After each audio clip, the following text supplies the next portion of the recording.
welcome to the Daily for Wednesday, November 2nd. I'm Jackie Pickering here with Matt Doyle, and we are in Seattle at CenturyLink Field getting ready for the matchup between Real Salt Lake and the Seattle Sounders. Now, Matt, the Sounders have a 3-goal deficit to overcome tonight, but Sigi Schmid has been telling his team all week long that this is a possible feat. Yeah, he really feels it's possible, and he knows the important part will be getting that first goal. But he doesn't want his team to go out too fast and leave themselves open to a counterattack. It's a 90-minute game. He's confident that if they just take their time and attack smartly, they can get it. Well, a big plus for this team is the crowd, especially if they get that first goal. That's right, that first goal, it is key. And if they get it early, the crowd will come into it and make the communication issues for what's expected to be a makeshift RSL backline that much more prevalent. Nick Rimando and the backline yesterday all talked about stepping up their level of communication on the field. All right, well, moving on to the other conference semifinals, the Colorado Rapids travel to Sporting Kansas City, and they'll be playing at Livestrong Sporting Park tonight.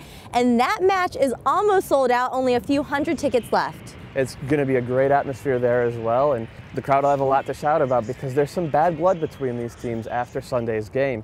3 injuries for Colorado. Head coach Gary Smith was not happy with any of them, and he came out and said as much.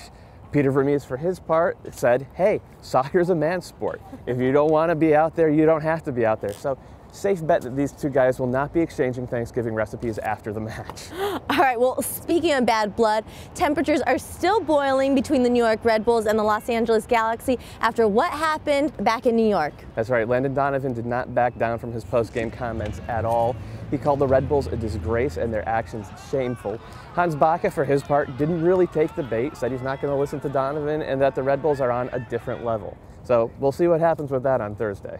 All right, well, the other conference semifinal matchup on Thursday, the Houston Dynamo still trying to maintain their lead over the Philadelphia Union, but the Dynamo in the news for other things. That's right. They gave assistant coach Steve Ralston permission to talk to the Revs about their vacant head coaching position.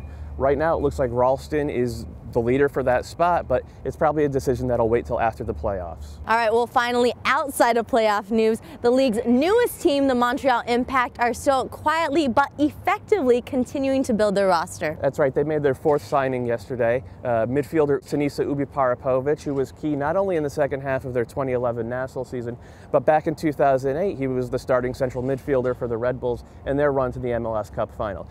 A good player, a good signing, and you really have to like the direction that Jesse Marsch is taking his team. All right, well, thanks, Matt. Well, the doubleheader playoff action begins tonight. The Colorado Rapids and Sporting Kansas City. That match coverage begins at 8 p.m. Eastern on Fox Soccer. And right here in Seattle, Real Salt Lake and the Sounders begin at 10 p.m. Eastern on ESPN2. And of course, you can follow all the action right here on MLSsoccer.com.